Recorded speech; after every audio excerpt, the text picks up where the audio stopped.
What is up, Fox fans? Joe here, of course, from XFoxGames. Before we even start, of course, make sure you guys subscribe and get in on these giveaways here, right? We're giving away, what did we give away last time? We got a knockout, a chronos. I mean, there's a lot of stuff. So just take the 2 seconds, subscribe. Make sure you go check those video guys. Check them out just so you can get in, right? Okay, so enough with that. If you're like me, a lot of times we want to upgrade our Nerf blasters to shoot harder, shoot faster, and just be better than, say, the Nerf blaster that someone else has that might be the same thing, or they're in your Nerf league or whatever. You just want something that shoots a little bit farther and a little bit better. And, I would like to say that upgrading to the biggest, baddest spring like a K26, it sounds great, but you got the compromise, right? Sometimes, sometimes you're just going to be like, how long can this gun hold that type of pressure before it breaks? And if you guys remember, when I first did the Apollo here, the Walmart kind of camo special, you guys can check it out right there. When I first did it, I mentioned that, oh man, the K26 spring that I put in here, it was hard to pull back.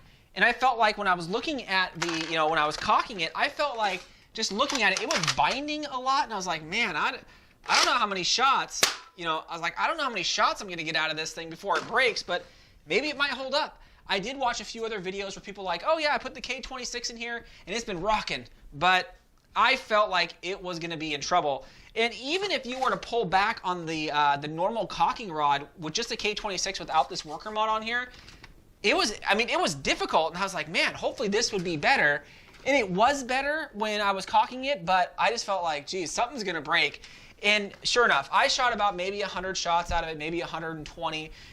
Pretty easy, just shooting here and there. It did shoot hard. Did it shoot more accurate?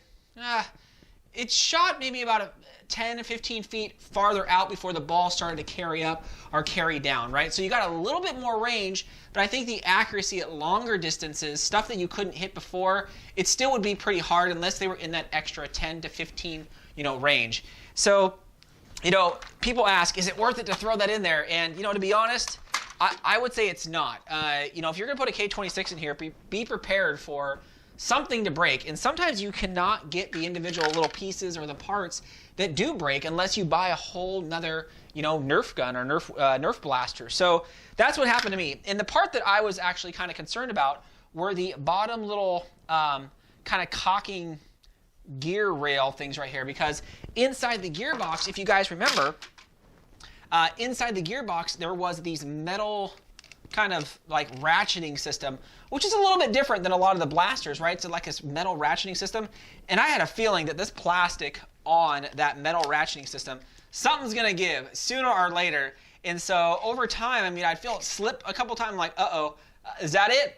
And sure enough, they ended up stripping out the plastic down here, ended up stripping out so that I couldn't really prime the blaster. So I thought, okay, well, I'll just go buy another one. But they're like 25 bucks.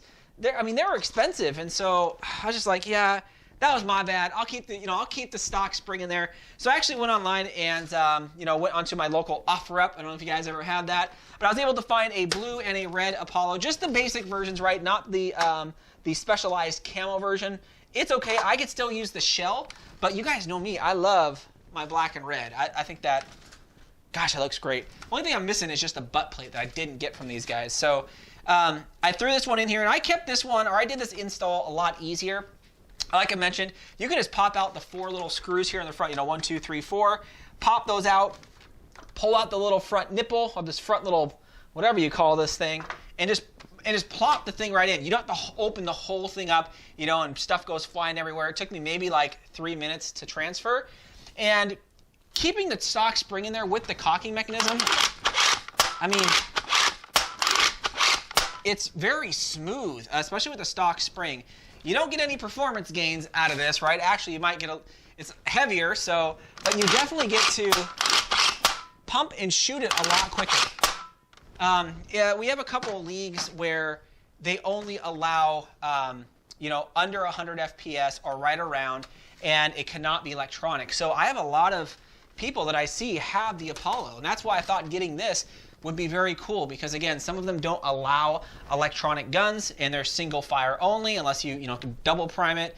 But yeah, I just wanted to show you guys kind of my new one that I took. Look at that. Gosh, that looks so sick. Especially with this worker kit. Again, it is kind of pricey. If you guys were kind of curious on that video, check that out there. It was kind of pricey, but I think it definitely turns the Apollo here into just a beast.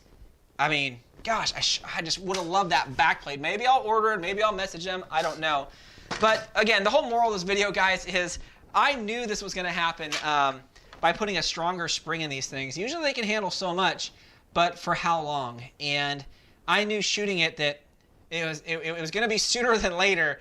But I was hoping it was going to hold up, right? If I didn't use it that much, again, I only got about 150 shots or so through it before it kind of imploded and exploded on me. So you still have all the other cool parts like the shell and the handle and the plunger tube. And I mean, I definitely still got this whole mechanism back here, the whole firing mechanism, but it's just the actual caulking rod that went haywire. So I might throw back in the stock spring and just have it as, I don't know, just extra parts kind of laying around if I wanted to do something custom.